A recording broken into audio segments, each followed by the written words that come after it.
إله إلا الله وحده لا شريك له وأشهد أن محمدا عبده ورسوله فلا نبي بعده.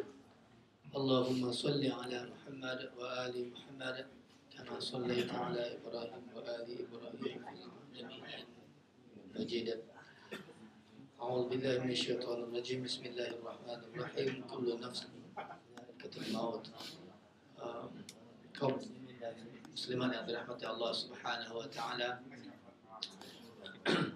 Alhamdulillah, puji syukur kita kepada Allah yang masih sampai saat ini kita masih diberikan kesempatan oleh Allah, masih diberikan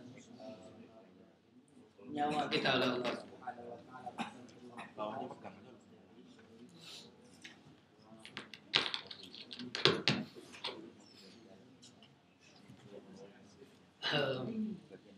Insya Allah minggu depan pengurus masjid sudah menggantikan mikrofon. Insya Allah. Jangan kalah sama surau. Jangan kalah sama surau kita. Karena surau kita dilengkapi oleh kamera di seluruh ini. Jadi mudah-mudahan kita tidak kalah dengan surau kita. Tapi nggak apa-apa walaupun kalah, itu tahu juga untuk kebaikannya. Baiklah, alhamdulillah pada hari ini ya kita masih diberikan kesempatan oleh Allah untuk berada di sini. Itu sesuatu yang harus kita syukuri. Kita juga masih diberikan petunjuk oleh Allah untuk terus mengikuti agama Allah. Itu suatu hal yang cukup besar yang harus kita syukuri. Kemudian salawat dan salam semoga Allah melimpahkan ke baginda Rasulullah SAW, keluarga dan sahabat beliau sekalian. Kita memulai pengajian, maunya tadinya kita mulai sebelum subuh seperti yang kita komitmen minggu yang lalu, tapi karena yang hadir cuma 3 orang, mungkin setelah subuh hanya sebentar, 20 menit atau 10 menit, kemudian akan dilanjutkan oleh Ustaz Yahya untuk memberikan waktu yang agak longgar untuk tanya jawab dan juga untuk bahasa Arab. Minggu depan insya Allah kita sudah kembali ke jam 5.07 karena hari minggunya dari savingnya langsung ya. Jadi minggu paginya tidak salah subuhnya sudah jam 5.07. Jadi insya Allah punya banyak waktu untuk bahasa Arab, punya banyak waktu untuk tanya jawab. Nanti baru sampai ke pukul 6 lagi ketika awal bulan Juni ya insya Allah. Jadi masih lama, ada 2 bulan. Jadi insya Allah pada hari ini sebentar saja, sekitar 10 menit, karena kangen sama kitab kuning yang sudah tidak kuning lagi ini, karena penuh dengan tinta.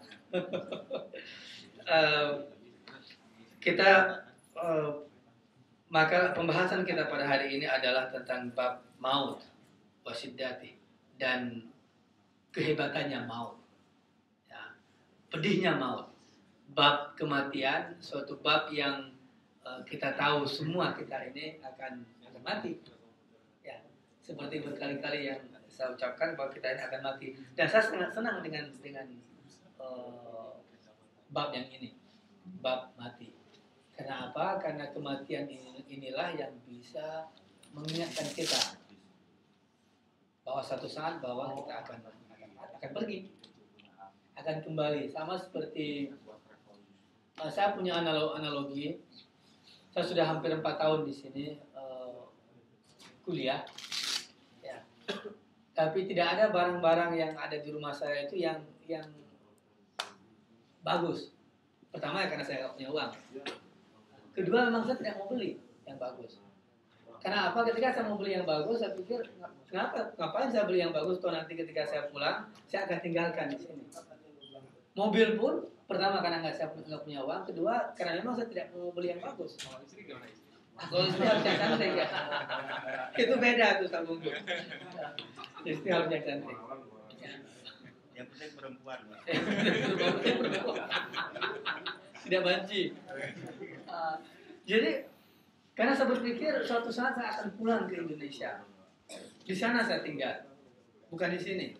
Ya untuk apa sih saya beli yang bagus-bagus? Jadi saya nggak akan beli yang bagus-bagus karena in the end of the day, I gotta go. Ya. Dan apapun yang saya beli sekarang, misalnya kita beli mainan, saya beli apa mainan untuk anak-anak, beli buku, ini saya berpikir gimana caranya nanti bisa dibawa pulang, sending. Jadi yang saya beli sekarang adalah sesuatu yang gampang untuk di-deliver, dikirim. Sesuatu yang bisa di apa namanya? Ya, dibawa ke Indonesia nantinya. Nah, kenapa kita tidak selama hidup di dunia ini kita tidak berpikir seperti itu? Nah, suatu saat kita akan pergi. Cuma godaan dunia terlalu besar ya untuk kita melupakannya. Itu saya Hendri. Sehingga Ustaz Hendri itu punya gelar Master of Islamic Theology and Heritage. Reveal knowledge and theology and heritage. Itu betul itu. Merck. Dan beliau sekarang ya mengabdi di Heritage University. Karena memang ada heritage-nya di situ. Jadi beliau komitmen untuk itu. Reveal Heritage. Nah, itu yang perlu kita ingat. Analogi saya mudah-mudahan akan mengingatkan kita terus tentang kematian. Nah, pernahkah kita juga berpikir ketika kita melakukan maksiat misalnya, ketika kita lagi maksiat itu Allah mencabut nyawa kita? Ya, pernah kita berpikir itu? Pernah, cuma mungkin nggak masuk ke hati. Ya. Jadi kita pernah berpikir itu, tapi mungkin nggak masuk ke hati. Ada cerita teman kita yang mau mabuk tapi kecelakaan, nggak jadi mati, jadi bertobat sekarang. Alhamdulillah. Dengan media itu Allah Subhanahu Wa Taala ingin mengajarkan kepada sahabat kita itu untuk bertobat. Amin. Daripada kemarin itu kalau sempat mati, ya udah. Karena ada Amr bin As, kita tahu Amr bin As, beliau mengatakan kepada anaknya Abdullah bin Amr bin As, beliau mengatakan bahwa sudah melewati 3 fase kehidupan. Pertama, beliau mengatakan ke anaknya, tidak ada musuh yang sangat saya benci dan ingin saya habisi selain Muhammad Sallallahu Alaihi Wasallam. Ada fase hidup saya seperti itu, kata Abu bin As. Dan pada saat itu kalau Allah mencabut nyawa saya pada fase itu, maka saya pasti akan ashabus simal. Saya pasti akan mati. Pasti akan ke neraka. Kemudian ada fase hidup saya ketika saya sudah masuk Islam, tidak ada yang saya inginkan kecuali saya mati di jalan membela agama Muhammad Sallallahu Alaihi Wasallam. Tapi Allah tidak mencabut nyawa saya pada saat itu. Dan sampailah saya pada fase sekarang ini yang saya tidak tahu kemana saya akan pergi. Itu kita tahu Amr bin As meninggalnya sudah agak lama ya, sudah setelah masa Ali, masa Muawiyah. Beliau mungkin melewati masa Muawiyah atau mungkin dalam belum meninggal. Jadi setelah terjadinya fitnah Al-Kubra itu, beliau wafat. Makanya beliau mengatakan bahwa pada saat ini saya tidak tahu kemana saya akan dipanggil oleh Allah Subhanahu Wa Taala. Kemana saya akan digiring. Sama seperti pengarang kitab ini mengatakan bahwa satu hal yang sangat beliau khawatirkan adalah nanti ketika beliau dibangkitkan di hari akhirat, dan kelompok mana beliau akan dikumpulkan oleh Allah Subhanahu Wa Taala, ke kiri atau ke kanan. Karena Rasulullah SAW bersabda di hadis yang ada di sini bahwa kubur itu innamal qabru raudatun min riyadil jannah atau khufratun min khufratil. Jadi kubur kita itu nanti ketika kita mati hanya 2 tempat, hanya 2 hal yang ada di kubur nanti. Pertama, either salah satu tamannya surga, atau kufrah, khufratun nar, atau salah satu ladangnya neraka. Jadi enggak ada pilihan, there is no in between, no in betweenness kata orang sosiologi. Tidak ada in between di situ nanti. Ya. Yang ada right or left, yang ada kiri atau kanan, yang ada surga kebun dari kebun surga atau ladang neraka. Itu kuburan kita nanti. Maka Allah Subhanahu Wa Taala, Rasulullah bersabda untuk mengawali eh, kajian kita pada hari ini. Man ahabba lika Allah, ahabballahu lika'ah. Barang siapa yang senang berjumpa dengan Allah Subhanahu wa taala, maka Allah juga akan senang berjumpa dengan orang tersebut. Artinya apa? Ketika orang yang ingin mati, ya, kita ingin sudah on the deathbed, malaikat datang memperlihatkan kira-kira ke rumah mana kita akan kembali nanti. Diperlihatkan kita, kalau kita ya ashabul yamin, malaikat akan memperlihatkan hal-hal yang baik kepada kita ketika kita ingin mati. Makanya orang yang mati, yang ingin mati, sudah tahu dia bakalan kemana ya nanti. Ya. Tapi ya yang tahu itu hanya orang yang ingin mati. Jadi, dan dia sudah tahu apakah dia akan kembali ke neraka nanti atau tidak, karena dia akan sudah diperlihatkan oleh malaikat rumahnya nanti di hari kiamat. Makanya Rasulullah mengatakan bahwa barang siapa yang kita orang mukmin, karena kita tahu akan diperlihatkan hal yang baik, maka kita akan senang berjumpa dengan Allah Subhanahu wa taala, dan Allah pun akan senang berjumpa dengan kita. Tapi orang kafir, Allah benci untuk bertemu dengan orang kafir, dan orang kafir itu juga takut untuk bertemu dengan Allah Subhanahu wa taala. Makanya sebagiannya kita orang mukmin, kalau benar-benar mukmin, ya, tidak hanya mukmin by heritage, atau ada Islam, dalam istilah literatur sekarang, Islam by heart. Apa itu Islam by heart? We know that agama kita agama Islam, ya, orang tua kita Muslim, tapi cuma by heart, cuma tidak ada praktisnya. Ya, atau Islam by heritage atau Islam by heart. Jadi kalau kita bukan Islam yang seperti itu, maka kita tidak akan takut bertemu dengan Allah Subhanahu wa taala, karena kita sudah siap. Sama seperti kita bagi yang sudah siap ingin mengikuti ujian, tentu dia tidak takut lagi. Ya. Dulu Pak Yahya katanya ketika menghadapi ujian air, ini karangan saya, bukan benar. Masa nggak takut karena sudah siap dengan air. Sekali ikut langsung 7, karena sudah siap. Tapi saya karena belum siap ikut ujian air, jadi harus ke belakang berkali-kali. Itu kenapa? Karena nervous.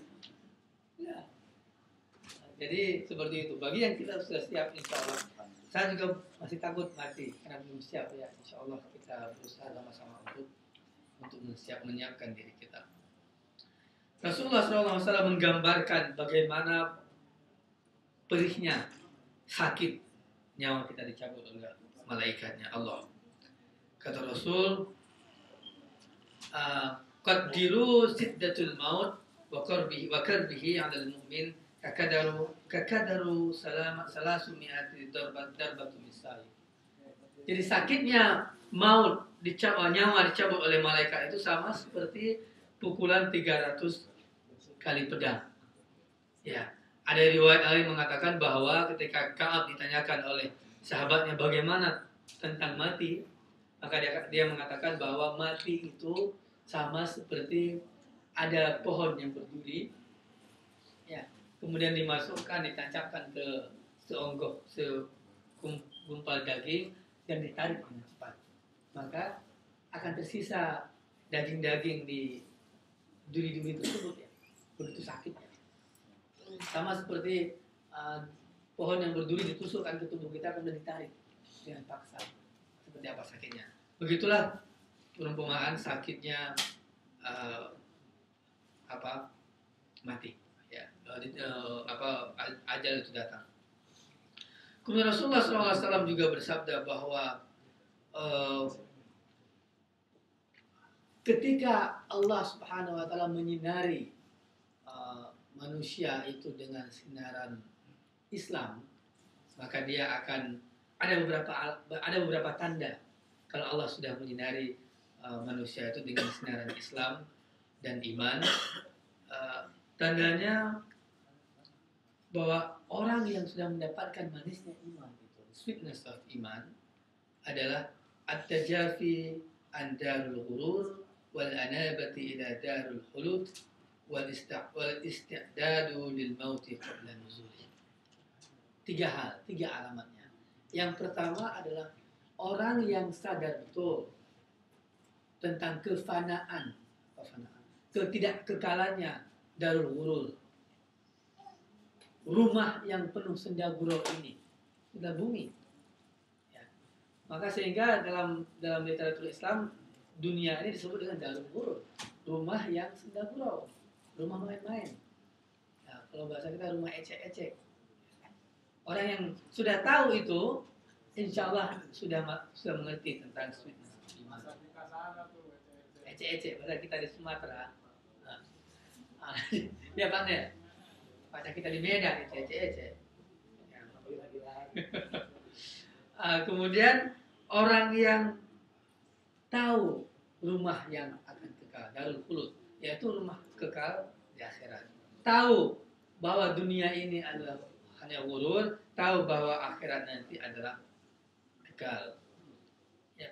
Kemudian orang-orang yang mempersiapkan dirinya untuk kematian sebelum kematian itu datang qabla nuzuli. Ya. Itu orang-orang yang sudah mengalami spirit of iman. Mungkin secara teori kita semua sudah ngerti itu ya. Kita semua sudah tahu bahwa dunia ini tidak kekal, akhirat itu sangat kekal, dan pertanyaannya apakah kita sudah mempersiapkan untuk kematian kita sebelum kematian itu datang. Mungkin mempersiapkan kematian itu dengan datang ke masjid Bestol sekali seminggu. That's one of the strategy, but not the only strategy. Jangan sudah cuma sekali datang ke masjid Bestol hari Minggu terus saya sudah persiapkan untuk kematian. How come? Ya, setiap hari Minggu datang ke masjid Bestol dengar ceramah Ustaz Yahya. Ya, itu one of the, that's okay. Ya, pemula boleh. Tapi setelah itu mungkin ada cara-cara yang lain untuk kita mempersiapkan kematian, dan itu nanti bisa kita tanyakan kepada Ustaz kita apa cara-caranya itu. Ya, karena beliau terus menceritakan tentang ahlun nar dan ahlul jannah. Jadi kita akan mempertanyakan itu nanti. Ada dua riwayat yang ingin saya untuk mengakhiri pengajian kita pas 20 menit, 15 menit saya ya, biar cepat. Kata Hakim, qala al-Hakim salasatu laysa lil-aqil ayyansahunna. Ada 3 hal yang tidak boleh dilupakan oleh orang yang berakal. Kita ini berakal semua insyaallah ya. Ada khadimul haramain, yang pasti berakal. Kalau dia nggak mungkin bisa menjaga 2 masjid ini. Nah, ada semua kita berakal insyaallah. Dan kita tidak boleh melupakan 3 hal ini. Yang pertama fana'ud dunya, ya sama. Fananya dunia dan hal-hal yang ada di dunia ini. Bahwa dunia itu fana. Itu yang pertama. Yang kedua, wal maut, kematian yang tidak boleh kita lupakan. Yang ketiga adalah al-afat allati la amana lahu minha, yaitu bencana yang kemungkinan saja kita tidak akan selamat dari bencana tersebut. Seperti tsunami yang terjadi di Jepang, di Aceh. We don't know, maka kita nggak tahu bahwa besok mungkin kita akan mati. Di Aceh teman-teman saya itu tidak mengerti bahwa besok pagi mereka itu sudah mati. Saya punya dosen yang sorenya masih bersendar gurau sama kita. Sore tersebut sore sebelum hari Minggu, ya hari Sabtu sore, beliau pulang. Minggu paginya gempa. Ya. Beberapa menit setelah gempa, tsunami. 3 hari kemudian kami menemukan dompetnya beliau aja. Beliau meninggal. Ya. Udah tahu. Mungkin berkali-kali udah kita kasih tahu di sini bahwa kita yang sekarang ini sehat, udah tahu nanti kita keluar kita sudah mati. Makanya selalu ketika kita mukmin itu berbicara, kalimat insya Allah itu harus selalu diiringi. Kenapa? Karena memang insya Allah. Kalau Allah menghendaki kita melakukan itu, insya Allah saya selesai PhD nanti akhir tahun ini. Insya Allah. Insya Allah Bu Muda selesai PhD dalam tahun ini. Amin. Dan mengajak Pak Widodo kembali untuk mengabdi untuk negara kita. Bukan Pak Widodo mempengaruhi Muda, mengabdi untuk Australia. Ya. Ini Muda yang sudah lepas dari pegangan negara Indonesia itu Bu Hani, nggak apa-apa lah. Kita ikhlaskan Bu Hani mengabdi ilmunya di Australia demi orang Muslim juga. Ya. Tapi mudah-mudahan Bu Muda ketika selesai kuliah Universitas Islam Jogja itu masih menunggu beliau. Insya Allah tidak lupa sama jangan sudah senang di sini seperti Pak. Ya, tahulah Pak Ikroman, terakhir saya. Kalau alasan beliau itu apa? Kalau saya naik mobil beliau, ini Pak Zul, kalau di Indonesia saya tidak berani pakai mobil cantik seperti ini, karena menzalimi orang lain, membuat orang lain sakit hati. Makanya saya di sini saya nggak mau pulang. Nah itu ngelesnya beliau. Jadi ini saya buka di depan beliau, bukan riba ya, di depan beliau. Kalau tidak senang, saya mohon maaf Pak. Insya Allah nanti kita kembali. Ya seperti itu ya. Ya mudah-mudahan yang sudah ya bisa kembalilah insya Allah ya ke Indonesia kita itu. Terakhir kata Al-Hatim ada 4 hal yang tidak diketahui kecuali oleh 4 orang. Apa itu?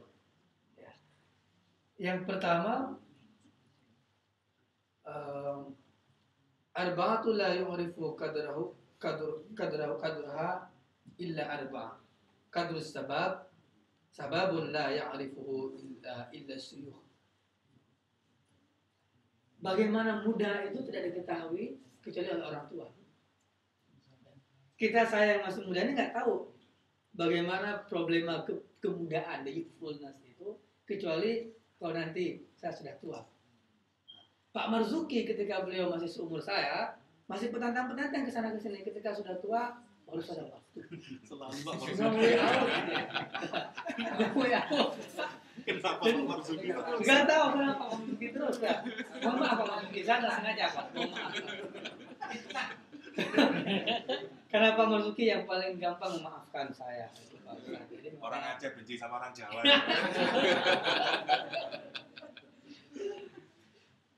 Jadi itu tidak diketahui ya. Kita muda, saya seperti ini muda belum tahu bahwa seperti apa itu muda kecuali kalau saya sudah tua. Ya.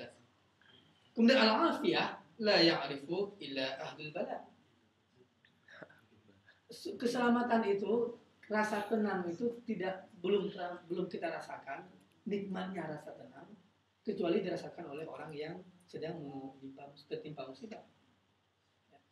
Kita sekarang sudah diberikan oleh Allah Subhanahu wa taala kebaikan yang luar biasa, barakah, rahmat yang luar biasa oleh Allah Subhanahu wa taala. Ustaz Yahya melamar PhD beasiswa dapat dengan gampang, bisa ke sini ke Australia, bisa ke Filipina. Ustaz Saifuddin ini luar biasa. Masih sejak sana aliyah sudah dapat beasiswa. Masuk kuliah dapat beasiswa 3 beasiswa S1, masuk S2 dapat beasiswa 2 beasiswa S2, dapat S3 dapat beasiswa, semua beasiswa. Nikmat apa lagi itu? Kita semua ini gampang kesini dapat visa PR dengan gampang yang orang lain tidak dapat. Pernahkah kita bertanya kenapa Allah memudahkan saya untuk mendapatkan visa PR dan kerja di sini? Kenapa yang lain tidak susah? Apa sih kelebihan saya dibanding orang lain? Pernah kita bertanya itu? Ya. Jadi kita mungkin no time to ask that. Bila kata Pak Aiman. Ya. Tidak merasakan nikmatnya itu kecuali dirasakan oleh orang yang tertimpa musibah. Nanti kita baru tahu, oh rupanya dulu saya hidup di Australia begitu gampang ketika Australia ini dilanda gempa atau tsunami. Baru waduh dulu cukup nikmat hidup di Australia. Ya. Makanya semasa kita aman, nyaman, beribadah gampang, ayo kita beribadah, insya Allah. Kemudian la ya'rifuhu wa qadru sihah la ya'rifuhu illa al-marza. Dan nikmatnya sehat itu tidak kita ketahui kecuali kita sudah sakit. Ya. Jadi kita nggak tahu bahwa kita ini sehat, makanya kita badan sehat tapi tidak mau sholat, badan sehat tapi tidak mau puasa. Ketika kita sakit barunya, aduh, sakitnya parah, jadi nomor 3 bulan, no way out mungkin ya. Di situ ajar kita baru subhanallah, subhanallah, astagfirullah, astagfirullah, astagfirullah. Alhamdulillah Allah masih kasih kita waktu. Dan yang terakhir, wa qadrul hayat la ya'rifu illa al-mauta. Dan esensi hidup itu tidak diketahui oleh orang kecuali orang yang sudah mati. Itu yang tahu esensi hidup. Ya, makanya kita dikatakan bahwa orang mukmin itu an-nasun niyam. Orang manusia itu tidur. Ketika dia mati itulah ketika dia bangun. Sebenarnya kita ditidurkan oleh kenikmatan yang ada di dunia ini. Maka ada satu hadis yang cukup populer dinyanyikan oleh Bang Omar Irama. Irtanim hamsan qabla hamsan, ya. Jagalah yang 5 sebelum datang yang 5. Apa itu yang 5? Yang pertama jagalah sababaka qabla haramik, mudamu sebelum tuamu, wasihatuka qabla sukmik, dan sehatmu sebelum sakitmu, wa firauka qabla sughlik, dan lapangmu sebelum datang sempitmu, wa ghinaka qabla faqrik, kayamu sebelum datang miskinmu, dan wa hayataka qabla mautik, dan hidupmu sebelum matimu. Nah, itu yang sudah sangat populer hadis itu, dari sudut jaga 3 hal tersebut, 5 hal tersebut. Mudah-mudahan kita semua diberikan rahmat oleh Allah, diberkahi oleh Allah pertemuan kita ini. Amin ya rabbal alamin. Dan dimatikan kita nanti dan dikumpulkan kita bersama orang-orang yang dirahmati oleh Allah Subhanahu wa taala. Amin ya rabbal alamin. Mohon maaf atas segala kekurangan. Mohon maaf kepada Pak Ikroman, Pak Marzuki, Pak Nel, Pak Yahya, Pak Syafuddin, dan semua yang namanya disebut tadi, ya. Pak Aiman. Demikian saja, wabillahi taufiq wal hidayah. Assalamualaikum warahmatullahi wabarakatuh.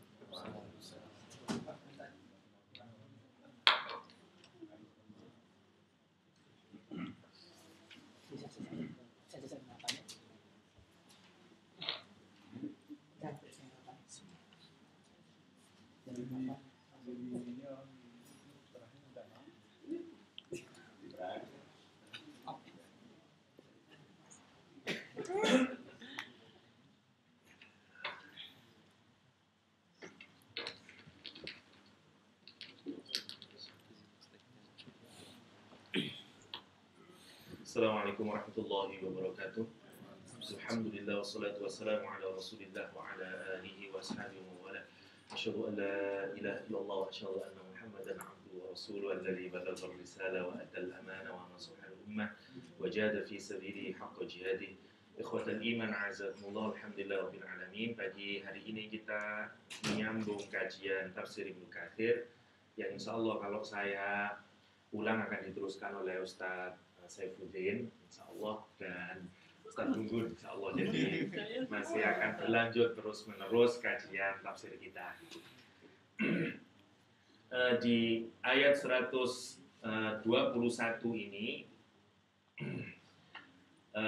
setelah kemarin secara general Al-Quran sepertinya secara general memberikan pemahaman kepada kita bersama-sama bahwa orang Nasrani dan orang Yahudi selama-lamanya tidak akan ridho terhadap orang-orang mukmin sampai kita ini mengikuti millah mereka, ya, ajaran mereka, cara hidup mereka.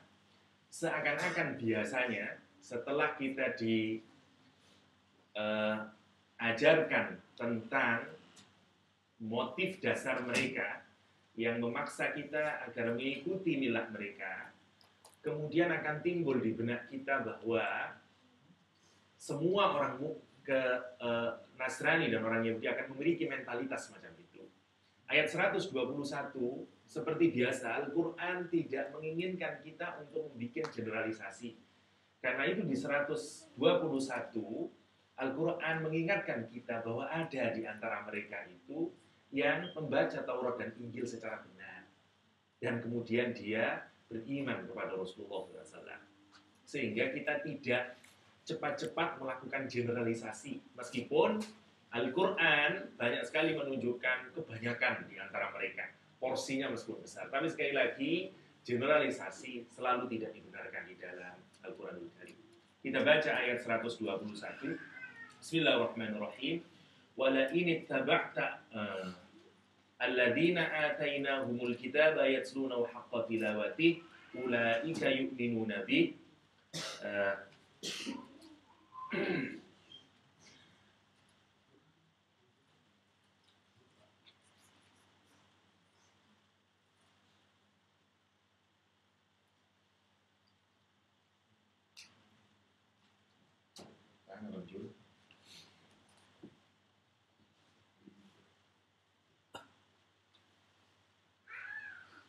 Alladzina atainahumul kitaba yatlunahu haqqa tilawatih ulaika yu'minuna bih wa may yakfur bihi faulaika humul khasirun. Sesungguhnya orang-orang yang kami datangkan kepada mereka Alkitab yatlunahu haqqa tilawatih, yang mereka baca kitab itu dengan bacaan yang benar, dengan kesungguhan membaca. Ulaika, mereka itulah yu'minuna bihi, yang beriman terhadap kitab tersebut. Waman, dan siapa saja yakfur bihi, yang mengkufuri kitab tersebut, faulaika humul khasirun, maka mereka itulah orang-orang yang rugi. Ada beberapa perbedaan pendapat sebelum kita masuk ke tafsir Ibnu Katsir. Imam Fakhruddin Ar-Razi di Tafsir Al-Kabir misalnya menjelaskan bahwa yang pertama, kata alladzina atainahumul kitab merefer kepada orang mukmin. Jadi tidak ada hubungannya sama orang Nasrani dan Yahudi. Kenapa? Karena yang bisa melakukan haqqa tilawati itu adalah orang mukmin. Sehingga ayat ini tidak ada hubungannya dengan orang Nasrani dan Yahudi.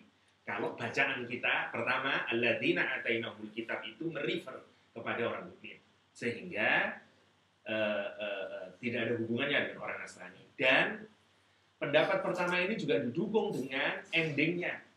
Faulaika humul khasirun, yang menegaskan bahwa yang tidak bisa melakukan bacaan tilawah secara benar itu akan berakibat sebagai orang yang sengsara di dunia wal akhirah. Dan itu tentu bukan orang mukmin.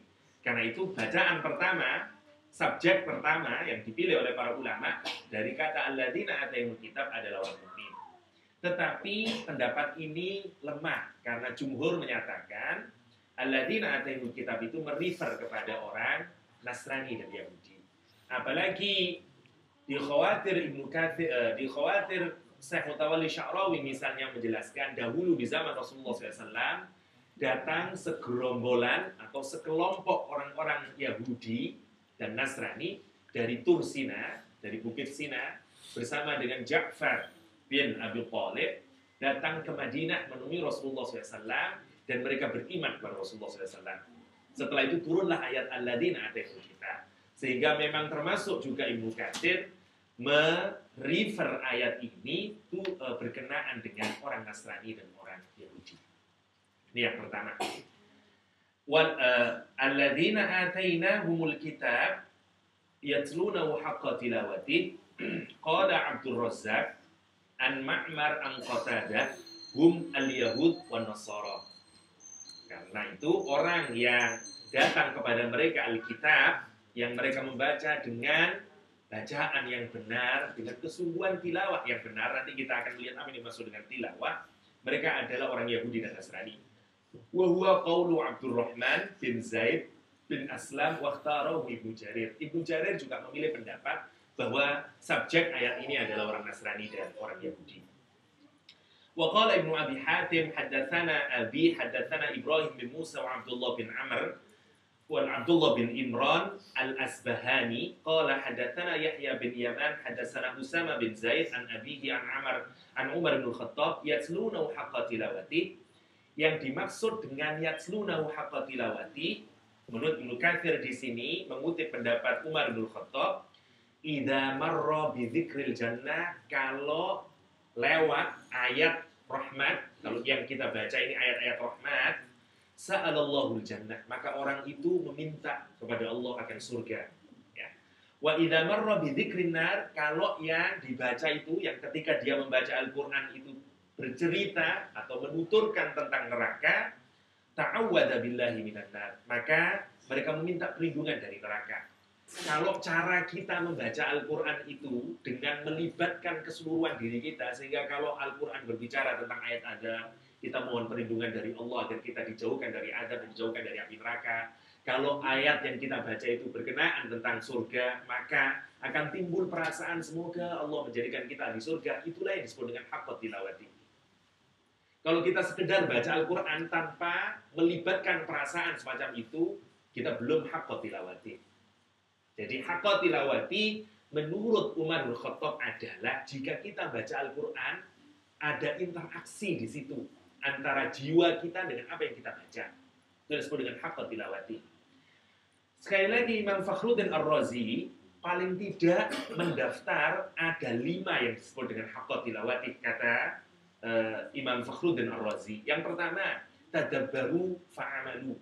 Yang pertama, bertadabbur dengan apa yang dibaca dan dia beramal. Kalau cuma mentadaburi tidak beramal, dia belum haqqat tilawati. Yang pertama. Yang kedua, definisi dari haqqat tilawati adalah khodu'u inda tilawatihi wa khosya'u. Dia ketika membaca itu hatinya khudu' sama khusyuk kepada Allah. Tadarru, benar-benar hatinya itu ketika membaca Al-Quran tidak ada kesombongan. Sebagaimana Al-Quran menyatakan, orang yang membaca Al-Quran sementara dia sombong hidupnya, sombong hatinya, sombong perilakunya di hadapan Allah SWT, tidak akan pernah dia mendapatkan nikmat dari Al-Quran dan efek dari bacaan Al-Quran. Sa'asrifu an ayati alladhina yatakabbaruna fil ard. Akan dijauhkan, kata Allah, untuk mendapatkan Al-Quran itu orang yang sombong. Orang yang sombong. Tidak akan bisa orang sombong itu mendapatkan Al-Quranul Karim. Tidak akan bisa itu. Tidak akan bisa. Karena itu ciri yang kedua, kata Imam Ar-Razi, yang disebut dengan tilawah yang benar itu adalah dia khudu dan khusyuk hatinya. Yang ketiga, amalu bimuhkamihi wa amalu bimutasyabihihi. Yang ketiga yang disebut dengan tilawah yang benar adalah dia beramal dengan ayat-ayat yang muhkam, ayat-ayat yang jelas. Kalau Al-Quran menyuruh puasa, puasa. Kalau Al-Quran menyuruh sholat, sholat. Terhadap ayat yang mutasyabih, yang remang-remang, yang maknanya itu belum jelas, dia beriman. Tanpa banyak bertanya-tanya, tanpa banyak-banyak meragu-ragukan. Dia yakin saja, iman saja. Kalau Al-Quran menyatakan Al-Quran menyatakan Allah itu beristiwa di arsnya, dia tidak usah bertanya-tanya gimana ya, arsnya kayak apa ya, bagaimana Allah itu berdiam ya, dan seterusnya. Dia iman saja. Saya iman bahwa Allah itu memiliki ars, aman. Sudah beriman saja. Itu yang disebut dengan haqqat tilawati. Yang keempat, yaqra'una kama anzalallah. Yang keempat, yang disebut dengan tilawah yang benar adalah dia membacanya sebagaimana Al-Quran itu diturunkan oleh Allah SWT. Tanpa melakukan tahrif dan tabdil serta takwil. Ya. Jadi tidak melakukan dirubah-rubah maknanya. Dirubah-rubah, dipindah-pindah. Yang ini maksudnya ke sana, dipindah ke sana. Atau dia juga tidak melakukan takwil dengan akalnya. Ya. Dengan akalnya, maknanya mestinya bermakna A misalnya, dia takwili sehingga bermakna C. Contoh misalnya, saya tidak tahu apakah ini termasuk takwil atau tidak, tapi dalam pahaman saya ini takwil. Dalam saya ini takwil. Nurholis Majid misalnya, almarhum, menafsiri kata din di ayat wa may yabtaghi ghairal islam dinan fala yuqbala min, dengan makna bukan agama. tapi dengan makna ketundukan. Islam di situ bukan dinnya. Islam bukan makna din, tapi bermakna ketundukan kepada Tuhan. Sehingga kata Cak Nur yang dimaksud dengan faman yabtaghi ghairal Islam, siapa yang mengambil al-Islam, Cak Nur memaknai al-Islam dengan makna generiknya. Ibarat obat itu generik, belum dimasukin ke pabrik. Jadi al-Islam di situ bermakna taslim, bermakna kita pasrah pada Tuhan. Semua orang yang pasrah kepada Tuhan, either itu Yahudi, either itu Nasrani, either atau siapa, dia itu diterima. Itu disebut dengan faman yabtaghi ghairal Islam. Dalam pandangan saya, tidak ada ulama tafsir yang menafsiri semacam itu, kecuali Cak Nur pada saat itu. Sehingga cukup kontroversi pada saat itu, karena ayat wa may yabtaghi ghairal Islam itu tidak berkenaan dengan orang yang mengambil agama selain Islam. Dalam bacaan saya, ini bukan haqqo tilawati dalam bacaan saya. Wallahu a'lam kalau misalnya itu diperbolehkan, tapi menurut saya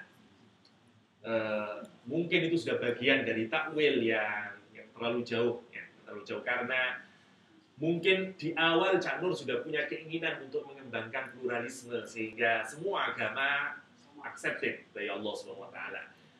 Dan tidak ada ahli mufassir yang menganggap bahwa semua agama sama, dan karena itu biasanya ayat wa may yabtaghi ghairal Islam berkenaan dengan Islam itu saja. Siapa yang tidak mengambil Islam sebagai din, sebagai agama, maka fala yuqbala min, oleh Allah tidak diterima.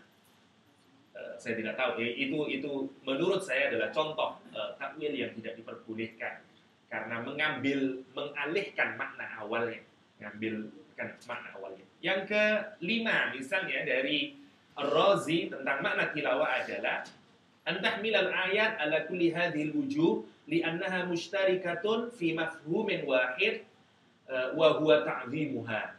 Kata Ar-Razi adalah bahwa kalau ada ayat yang maknanya mungkin lebih dari satu, suruh diungkapkan semuanya, karena itu bentuk dari pengagungan kita terhadap ayat Al-Quran. Itu bagian dari haqqo tilawati. Ya, haqqo tilawati. Ini yang menarik, karena memang Al-Quran itu menggunakan kata tilawah yang biasanya cara membaca dengan kesungguhan, beda dengan qiraah semata-mata. Kalau kita cukup qiraah itu hanya sekedar bacaan, tapi kalau tilawah itu bacaan yang berusaha untuk kita fahami, kita tadabburi. Dan ini yang menarik, hanya tilawah yang melahirkan iman.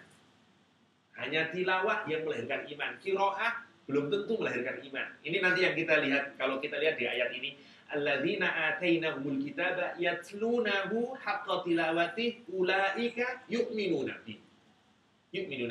Karena ada nanti orang yang membaca Al-Quran tetapi tidak mendapatkan apa-apa, tidak mendapatkan iman di dalamnya. Sebagai apa? Sebagaimana orang-orang Nasrani dan Yahudi yang membaca kitab mereka, and yet dia tidak mendapatkan apa-apa.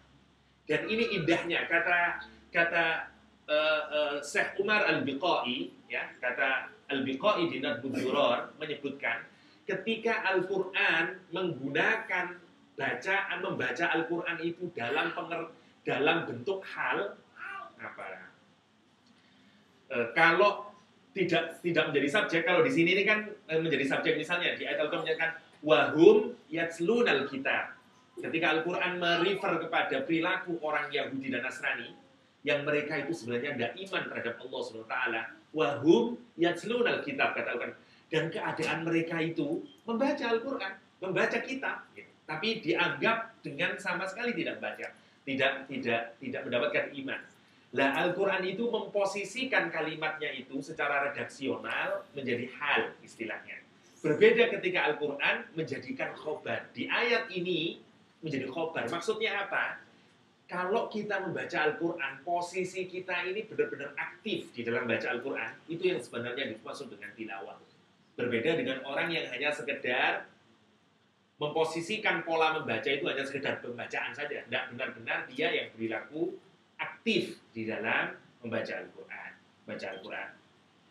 Dan ini yang menarik, kata Al-Biqai bahwa kalau di ayat 121 itu seakan-akan menunjukkan orang-orang yang mendapatkan ancaman, ya, Di ayat 121 Allah menuturkan orang-orang yang mendapatkan kebahagiaan atau bisyarah. Yang pertama nidharah, ya. Dan ini tanasub yang sangat indah kata Al-Biqai. Kita lanjutkan. Alladzina atainahumul kitaba yatlunahu, orang-orang yang datang kepada mereka kitab Al-Qur'anul Karim, dia baca dengan kesungguhan, dengan benar-benar tilawah, yatlunahu haqqa tilawati. Di mana selanjutnya waqala Abul Aliyah qala Ibnu Mas'ud walladzi nafsi biyadi inna haqqa tilawati ayyuhilla halalu wa yahrumu haramu wa yaqra'uhu kama anzalallah. Yang dimaksud dalam riwayat Ibnu Mas'ud, kalau yang pertama tadi Umar bin Khattab, kalau menurut Ibnu Mas'ud yang dimaksud dengan haqqa tilawati, dengan tilawah yang benar itu adalah menghalalkan apa yang dihalalkan di dalam Al-Quran, mengharamkan apa yang diharamkan di dalam Al-Quran, dan membacanya sebagaimana Allah menurunkan Al-Quran itu. Wala yahriful kalima an mawadhi'ihi, dan tidak merubah-rubah kalimat dari tempatnya. Ayat ini mestinya bermakna ini dirubah ke sana kemari. Tidak melakukan tahrif sebagaimana orang-orang Yahudi. Wa idza marra bi dzikrin nar wala yata'awwalu minhu syai'an ala ghairi ta'wilih, dan dia tidak mentakwilkan sedikit pun dari ayat Al-Qur'an di luar takwil yang sebenarnya, di luar takwil yang sebenarnya. Terdapat perbedaan di kalangan madhab di dalam Islam. Dalam madhab dakwah salafiyah misalnya, takwil tidak diperbolehkan sama sekali. Jadi tidak ada takwil. Ya, menurut madhab salafi misalnya. Di madhab yang lain diperbolehkan melakukan takwil sepanjang takwil itu tidak menyalahi aturan dan masih dibenarkan dalam rumpun ulumul Quran.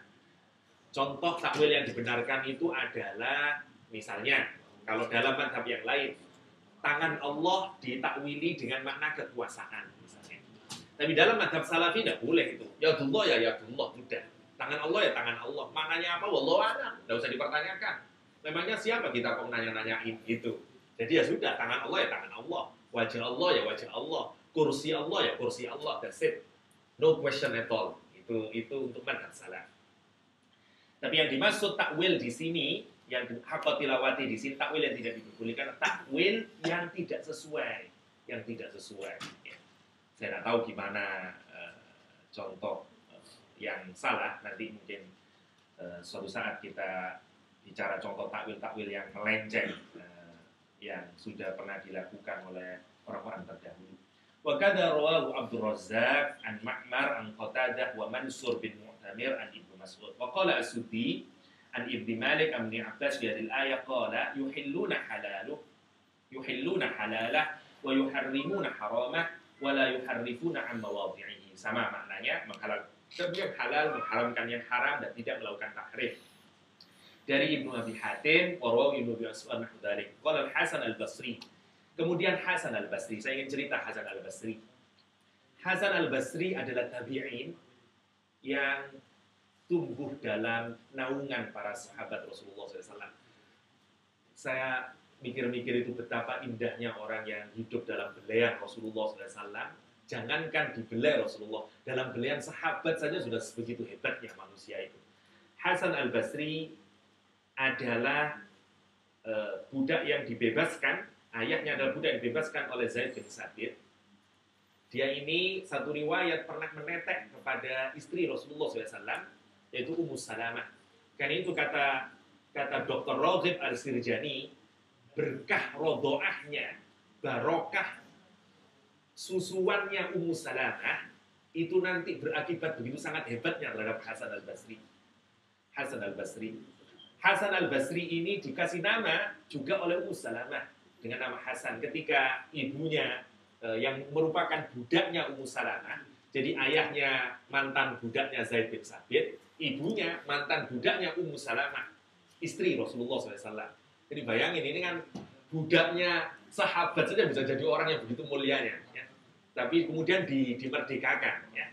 Jadi Maula Zaid bin Sabit, kalau ibunya ini khadamnya Ummu Salamah.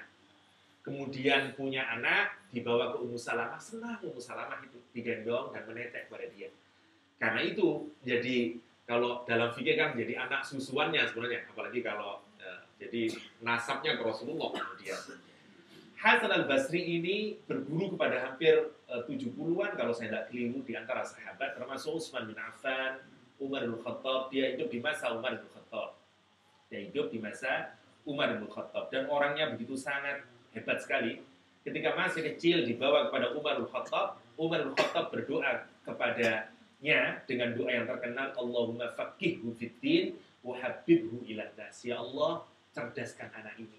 Ya Allah, pandaikan anak ini. Ya Allah, alimkan anak ini dan cintakan manusia kepada anak ini. Itu Hasan al-Basri. Dan dikabulkan doanya Umar bin Khattab. Di dalam sejarah tabi'in, Hasan al-Basri adalah salah seorang tabi'in yang terkemuka. Dia hidup sejaman dengan penakwil mimpi yang terkenal, Ibnu Sirin. Ya. Suatu saat kita akan bicara Ibnu Sirin. Ibnu Sirin ini sejalan dengan teman akrabnya, Hasan al-Basri. Nanti ketika meninggal, orang datang kepada Ibnu Sirin dan berkata, aku bermimpi, wahai Ibnu Sirin, apa mimpimu? Aku bermimpi burung menerbangkan Hasan al-Basri, sementara tongkatnya masih ada di masjid. Kata Ibnu Sirin, kalau mimpimu benar, Hasan al-Basri meninggal. Dan benar, tidak berapa saat meninggallah Hasan al-Basri. Ini teman dekatnya Ibnu Sirin. Ibnu Sirin adalah orang yang penulis kitab tentang mimpi. Ya. Jadi kalau mau belajar ahli mimpi, ahli tafsir mimpi, belilah bukunya Ibnu Sirin. Ya. Saya sudah membeli bukunya Ibnu Sirin dan menarik sekali. Ya. Kemarin waktu pulang ada 2 buku dari Ibnu Sirin, ya, yang tafsir Ahlam al-Kubro sama yang Subro. Ya, ini yang menarik dari Ibnu Sirin. Karena hebatnya beliau ini. Dan jadi satu temanan sebenarnya dengan Hasan al-Basri. Di masa Muawiyah, Hasan al-Basri pindah ke Baghdad, ke Basrah. Karena itu kemudian dia mendapatkan nama al-Basri. Meskipun dia lahir di Madinah, orang Madinah dia. Tapi kemudian di masa Muawiyah, dia pindah ke Basrah. Dan terkenal sebagai sawwaman wa qawwaman. Orang yang banyak puasanya dan banyak sholat tahajudnya. Beda banget dengan saya, ya.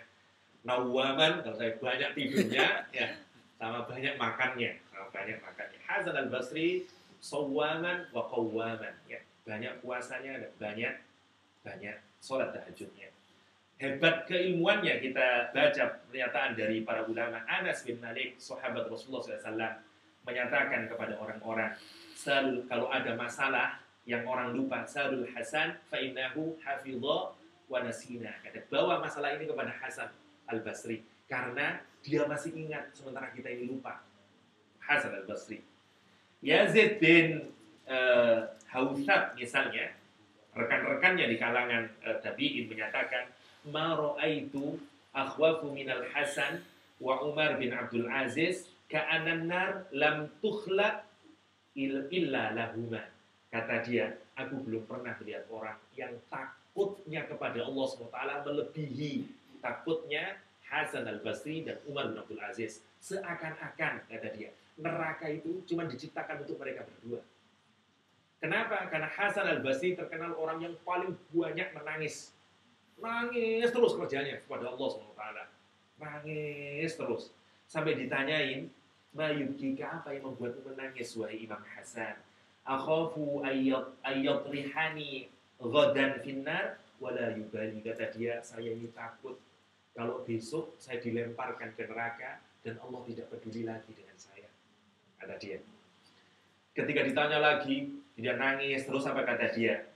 Muridnya berkata, tanya kepada dia, mengapa kau menangis terus? Kata dia, ya bunayya, kata dia, wahai anakku, fama yasnaul mu'min idza lam yabki ya bunayya. Maka apa yang dilakukan orang mukmin kalau dia tidak menangis itu? Ya bunayya, wahai anakku, kata, innal buka da'un ila rahmah, kata dia. Sesungguhnya tangisan itu menarik rahmat Allah SWT. Ibarat kayak anak kecil. Kalau kita ingin disayang oleh orang tua kita, nangis. Ya, cep sini nak, digendong kita. Itu kata Hasan al-Basri. Ya. Fa in istata'ta alla takuna umruk illa bakiyan. Kalau kamu mampu sepanjang umurmu menangislah. Kata Hasan al-Basri, faf'al la'allahu yaraka, semoga suatu saat Allah melihatmu ketika engkau menangis, ala halihi fayarhamuka, dan kemudian Allah berikan rahmat kepadamu. Fayarhamuka biha. Fa idza anta qad najauta min an-nar. Kalau kamu bisa semacam itu, insya Allah kamu akan diselamatkan dari neraka Allah SWT. Ini Hasan al-Basri. Hasan al-Basri, orang yang sangat hebat. Orang yang sangat hebat. Dan sangat berani gitu maksud saya. Ketika pada pemerintahan Yazid bin Muawiyah, ada seorang gubernur Basrah yang alim, namanya Ibnu Hubairah, namanya Abu Hubairah. Ya. Abu Hubairah ini meminta pendapat karena Yazid bin Muawiyah itu banyak memberikan perintah-perintah yang bertentangan dengan aturan Islam. Sehingga gunah gulana, gimana ini enaknya? Dia bertanya kepada 3 tabi'in. Yang 2 sudah menjawab dengan cara agak sedikit diplomatis. Dan kemudian bertanya kepada Hasan al-Basri. Ya. Jawaban Hasan al-Basri menarik. Khafillah fi Yazid, wa la takhaf Yazid fillah. Kata dia, takutlah kamu, wahai Abu Hubairah, kalau kamu itu mentaati Yazid. Takutlah kepada Allah kalau kamu mentaati Yazid, dan jangan kamu takut kepada Yazid ketika kamu mentaati Allah SWT. Ya Aba Hubairah, anta'sillah fa inna ma ja'alallah hada sultan nasiran lidinillah wa ibadihi. Kata dia, wahai Aba Hubairah, jangan bermaksiat kepada Allah SWT. Karena apa? Karena kekuasaan yang diberikan Allah kepadamu itu ditujukan untuk membela agama ini dan orang-orang muslim, hamba-hamba Allah SWT. Jangan malah menggunakan agama dan orang-orang mukmin ini sebagai kendaraan untuk mendapatkan kekuasaan. Kata Hasan al-Basri, fa innahu la ta'ata fi mahlukin fi maksiatillah. Karena tidak ada ketaatan kepada makhluk Allah ketika dia memerintahkan kepada maksiat. Kata-kata yang terakhir dari Hasan al-Basri yang menarik, bi'sar rafiqan ad-dinar wa dirham, la yanfa'uka hatta yufariquka. Kata Hasan al-Basri, sejelek-jeleknya teman adalah dinar dan dirham. Ini berat sekali ya, ini zuhudnya para sahabat tabi'in ini. Sejelek-jeleknya teman adalah rupiah dan dolar. Ini kan berat sekali ini. Tidak akan memberikan manfaat kepadamu sampai kalian berpisah darinya. Tentu ini hati, ya. Tentu ini hati, bukan masalah tidak punya uang, ya.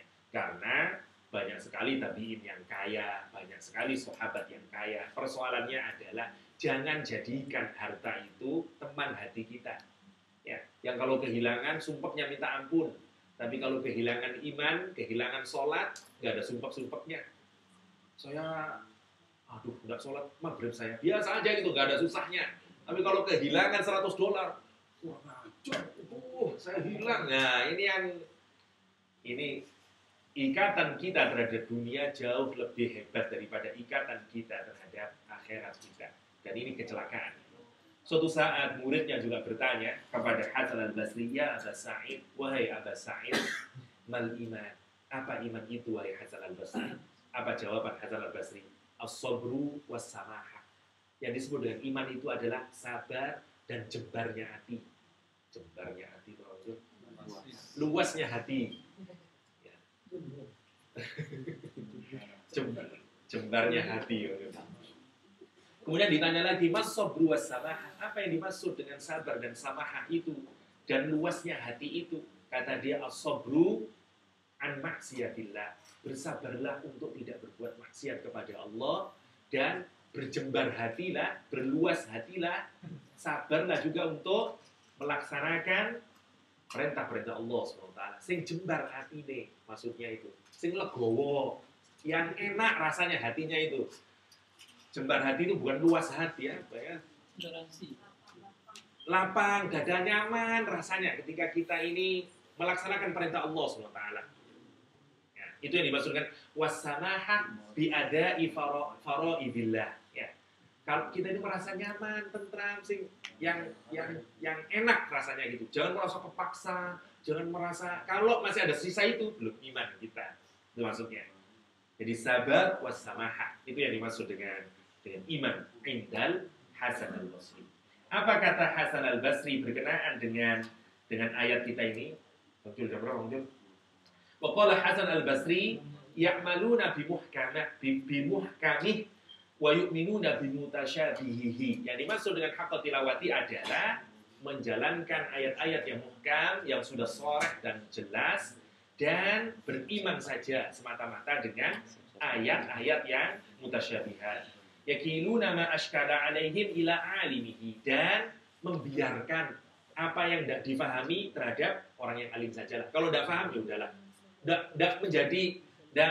Bukan malah meragukan Al-Qur'anul Karim. Itu mentalnya.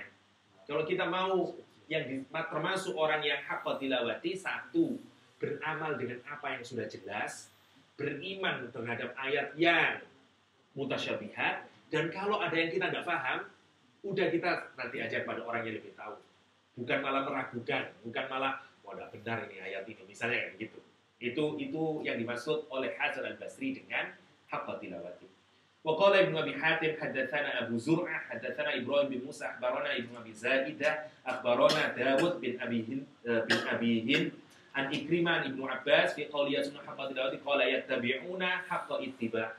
Yang dimaksud menurut Ibnu Abbas adalah mengikuti dengan sebenar-benarnya pengikutan. Maksudnya kalau ayatnya begini nanti diikuti dengan amal soleh yang benar sesuai dengan ayat Al-Qur'an itu. Ada ittiba'. Mana ini diambil dari ayat Al-Qur'an wal qamari idza talaha. Dari kata tala itu tadi. Yang dimaksud dengan tilawah itu seakar kata dari kata tala yang bermakna mengikuti. Jadi orang yang membaca Al-Qur'an secara benar adalah kalau ayatnya berbunyi A, maka dia mengikuti dengan pekerjaan yang merupakan refleksi dari A. Kira-kira kayak begitu. Wa qala Sufyan as-Tsauri hadatsana Zubair an Murrah an Abdullah bin Mas'ud fi qawlihi yatluna haqqa tilawatih. Tinggal sedikit lagi Bang Jul. Qala yattabi'una haqqa ittiba'. Ya, sama maknanya sama dengan Ibnu Abbas, kita singkat saja. Kata Abu Musa al-As'ari, "May yattabi'ul Qur'an", siapa saja yang mengikuti Al-Qur'anul Karim, yahbitu bihi ala riyadil jannah. Maka dia meluncur, maka dia akan turun. Turun ke mana? Ke surga Allah SWT, ke taman-taman surga Allah SWT. Siapa yang ittiba' Al-Quran, siapa yang mutaba'ah hidupnya dengan Al-Quranul Karim, maka dia insya Allah termasuk orang-orang yang akan memasuki Riyadul Jannah. Riyadul Jannah. Kalau kita masuknya Riyadul Atfal ya, Taman Pendidikan Kanak-kanak ya, Riyadul Atfal. TN Bang Zul, kalau di Madura namanya TN ya, Taman Nak-kanak gitu. Wa qawluhu ulaika yu'minuna bi khabarun 'anil ladina atainahumul kitaba yatlunahu haqqa tilawati. Mereka itulah orang-orang yang beriman. Ya, dalam pandangan Allah SWT, orang yang sungguh-sungguh hidup dengan Al-Qur'anul Karim, dia menghalalkan apa yang dihalalkan, mengharamkan apa yang diharamkan, dialah orang yang beriman. Dialah orang yang beriman. Man aqama kitabah min ahli kitab min ahli kutub al-munazzalah 'alal anbiya al-mutaqaddimin haqqa iqamatihi amana bima arsaltuka bihi ya Muhammad kama qala ta'ala walau annahum aqamu at-taurata wal injil wa ma unzila ilaihim min rabbihim la akalu min fawqihim wa min tahti arjulihim. Ya. Sama, mereka itu orang-orang yang beriman. Bahkan Allah menjelaskan siapa saja di antara orang-orang Nasrani dan Yahudi yang dia menegakkan Taurat dan Injil serta dia serta dia beriman juga, menegakkan juga Al-Qur'anul Karim, la akalu, maka mereka akan makan, dilimpahi rezeki oleh Allah, min fawqihim, dari atas mereka, wa min tahti arjulihim, dan dari bawah kaki mereka, akan melahirkan keberkahan. Ini yang melalui iman melahirkan keberkahan. Ya. Jadi kalau mau dirumuskan tilawah yang benar terhadap Al-Qur'an akan melahirkan iman, iman yang benar akan melahirkan barokah. Bisama wal ard. Karena apa? Karena kalau Allah sudah iman itu benar, Allah sayang, semua itu jadi sayang, termasuk alam semesta, termasuk buminya, termasuk langitnya. Itu rumusnya kalau kita lihat. Kalau kita mau jadi orang iman, tilawah dengan Quran. Kalau sudah tilawah akan melahirkan iman. Kalau iman pasti barokah. Pasti barokah. Suatu negeri juga begitu. Kalau negeri itu sudah menjalankan aturan Allah SWT, hukum Allah ditegakkan, halal apa yang dihalalkan dalam Islam ada di dalam negeri itu, apa yang diharamkan dalam ajaran Islam ada di negeri itu, insya Allah akan timbul barokah. Kalau di negeri yang tidak ada aturan itu pasti tidak ada barokah. Meskipun penduduknya Muslim, seperti di Indonesia, korupsi di mana-mana dan sebagainya, mana ada barokah. Wong tidak menghalalkan apa yang dihalalkan, mengharamkan apa yang diharamkan, tidak mungkin barokah. Ayat ini applied kepada apapun, individu, negara, dan segala macam. Awali dari tilawah, karena ini sebagai guidance, sebagai rule. Kalau tilawah sudah ada, iman orang itu. Kalau sudah iman, maka akan jadi barokah. Sama, apapun harus gitu. Ada ideologi diimplementasikan, maka akan timbul sukses. Kira-kira kayak begitu. Jangankan Islam, kita ini kan merujuk orang ideologi komunis saja, asal dijalankan benar, ada barokah. Komunis itu kayak Rusia, kayak apa, dia punya ideologi, dijalanin benar, ya ada barokahnya. Masa Islam tidak akan melahirkan barokah? Sayangnya kita ini orang yang Muslim, tidak menjalankan. Ini yang melahirkan barokah itu jauh dari diri kita. Qul ya ahlal kitab lastum ala syai', hatta kita singkat saja, karena saya takut sama Bang Jul. Wa may yakfur bihi fa ulaika humul khasirun. Siapa saja yang mengkufuri Al-Qur'anul Karim, fa ulaika hum al-kafirun. Dan ini indahnya. Kalau orang itu jauh dari Allah, Allah pun itu tidak senang memanggil dia dengan cara dekat. Panggilnya ulaika. Dia itu loh. Pakai hum lagi. Hum itu kata ganti ketiga, ya. Hum itu kan kayak apa? Kalau dalam bahasa Inggris kayak he, him, them, ya bukan. Jadi jauh, bukan. Kalau menggambarkan dekat itu kan aku, kamu itu dekat. Ya, seperti Rasul dan Nabi kepada Allah SWT. Wa ma arsalnaka, aku tidak mengutusmu Muhammad, untuk menunjukkan dekat. Dan ada orang ngomong sama Bang Jul di depannya itu kan dekat berarti.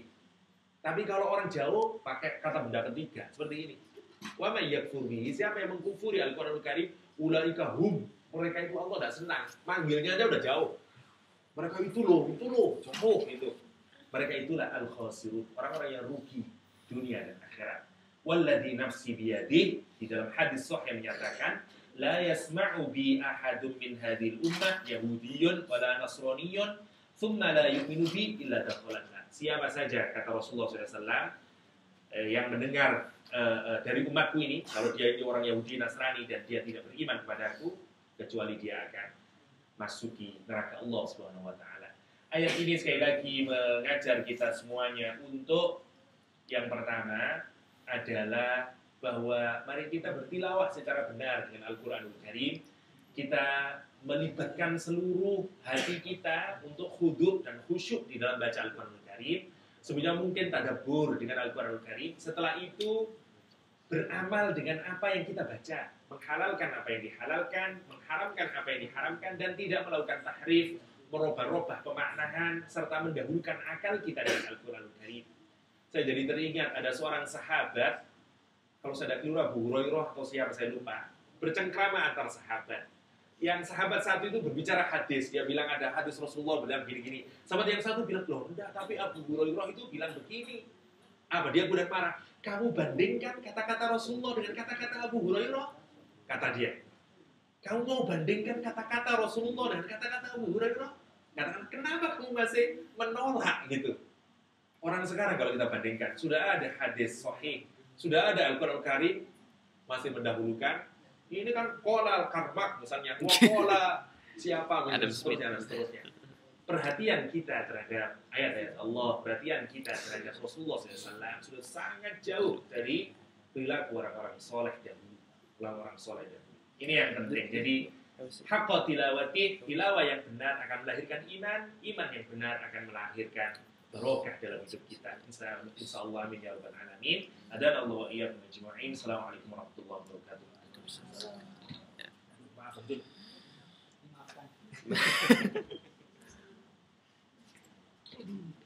Terima kasih Ustaz.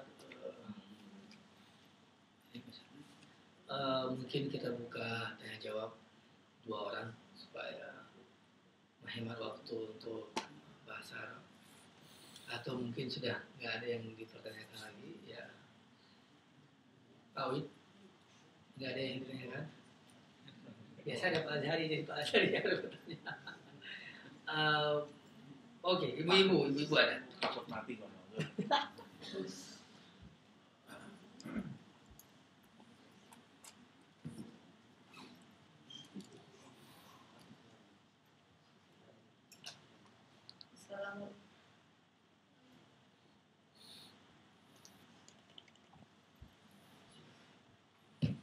Assalamualaikum warahmatullahi wabarakatuh.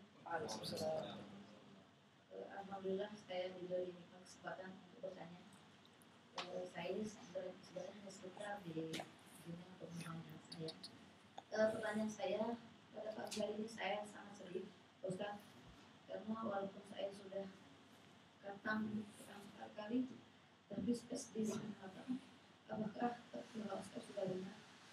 Karena saya merasa bahwa belum sanggup saya bisa mengamalkan apa yang difirmankan Allah. Yang apakah saya ini masuk yang mendapat barokah? Apakah saya belum masuk yang benar-benar, sehingga saya merasa bahwa saya belum mendapat barokah dari Allah. Itu aja pertanyaan saya. Jazakallah. Wassalamualaikum warahmatullahi wabarakatuh.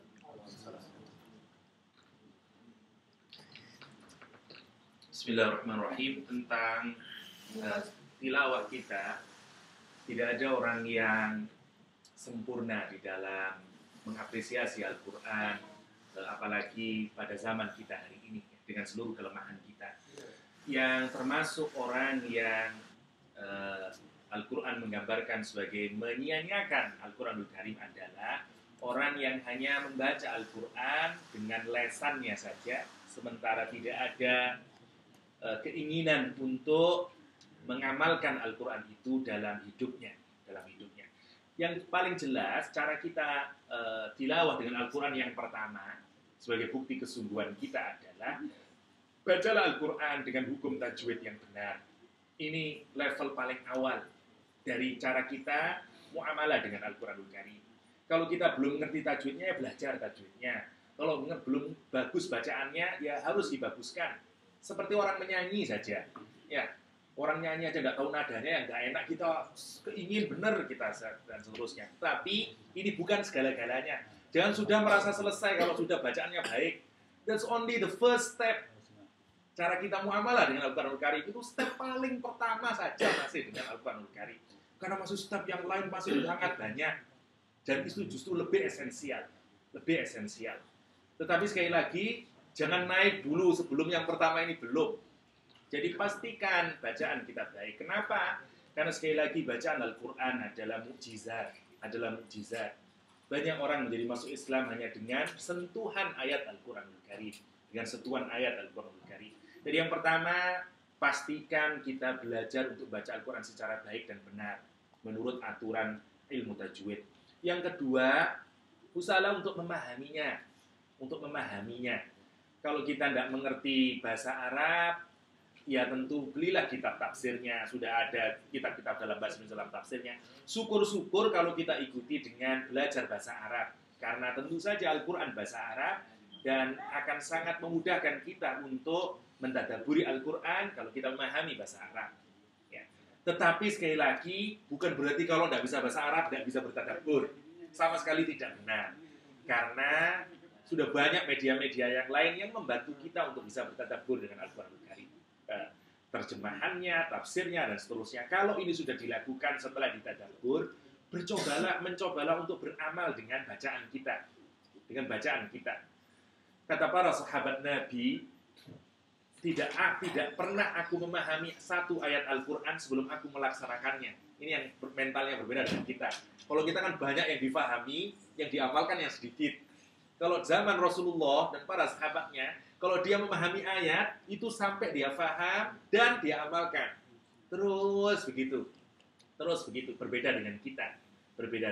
Dan mereka juga diuntungkan karena ayat Al-Quran turunnya satu persatu, ya. Sementara kita sudah lahir sudah satu Quran, gitu.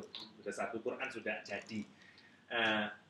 Ini yang penting juga, dan bahkan katanya bagaimana tidak Saya baru baca artikel, tapi next week saja kita akan bicara bagaimana sahabat itu berkenaan dengan ayat-ayat Al-Quran yang turun, kemudian respon mereka. Nah, yang menurut saya sangat menarik, nanti bisa kita sharingkan.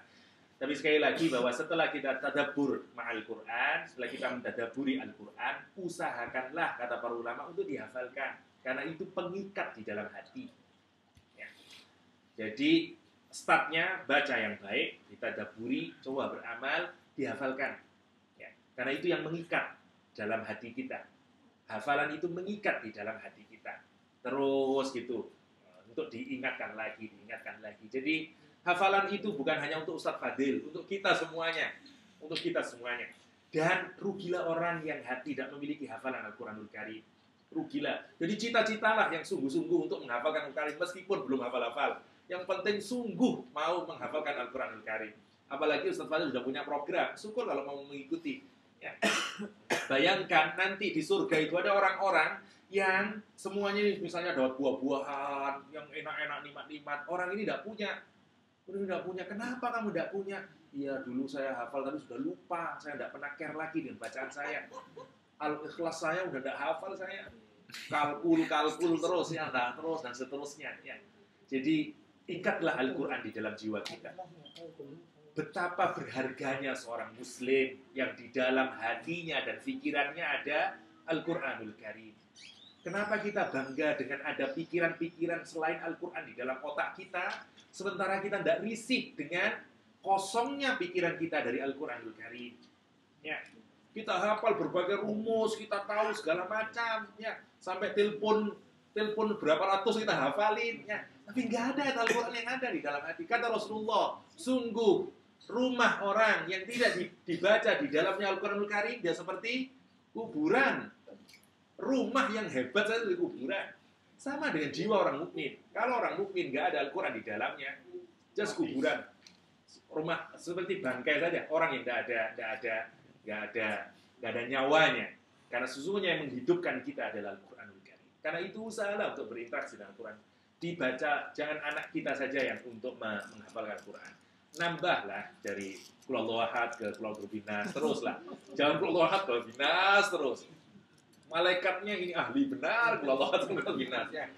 Meskipun dulu ada di Madinah imam zaman tabi'in, kalau saya tidak tahu tabi'in yang selalu Qul Huwallahu Ahad ngimamin. Enggak pernah selain Qul Huwallahu Ahad. Yang lain pokoknya tambah Qul Huwallahu Ahad lagi. Katakanlah sampai terkenal ini imam Qul Huwallahu Ahad lah gitu. Sampai dilaporkan kepada Rasulullah, kenapa dia? Kata Rasulullah, sesungguhnya dia masuk surga gara-gara Qul Huwallahu Ahad. Kenapa? Kata dia, tidak ada ayat yang lebih aku senangi, kata dia, melebihi Qul Huwallahu Ahad. Kenapa? Karena itu mensucikan Allah SWT. Dan dia senang dengan itu. Nah ini beda. Kalau sahabat itu karena dia tadaburnya kepada Qul Huwallahu Ahad. Kalau kita baca Qul Huwallahu Ahad terus sholat, karena itu aja hafalannya, itu persoalannya. Bedanya di situ. Ya. Bedanya di situ. Tadaburnya. Tentu pilihlah ayat-ayat Al-Quran yang kita lebih banyak bisa mentadaburi di dalam bacaan sholat kita. Karena itu akan memudahkan kita khusyuk. Jadi insya Allah sepanjang kita berusaha untuk melaksanakan itu, kita tidak termasuk orang-orang yang wabayyakfur bihi tadi, yang bukan orang-orang yang sengsara baik di dunia dan di neraka. Sepanjang kita mau bermuamalah dengan Quran secara baik. Sekali lagi, Quran syafaat kita, penolong kita, ya, yang menutupi kita dari neraka, mengantarkan kita kepada surga Allah SWT. Kira-kira kayak begitu. Ustaz, mungkin kita cukupkan pertemuan kita pada hari ini karena sudah hampir pukul 8 dan insya Allah minggu depan kita sambung pukul 5.07 sudah mulai masuk maghrib dan maghrib subuh insya Allah on time nanti minggu depan Pak Win, insya Allah masalahnya nggak tinggal. Demikian terima kasih bagi yang sudah hadir, bagi yang menyediakan makanan, yang menyiapkan makanan. Semoga Allah membalas kita dengan balasan yang baik. Demikian bila itu. Assalamualaikum warahmatullahi wabarakatuh.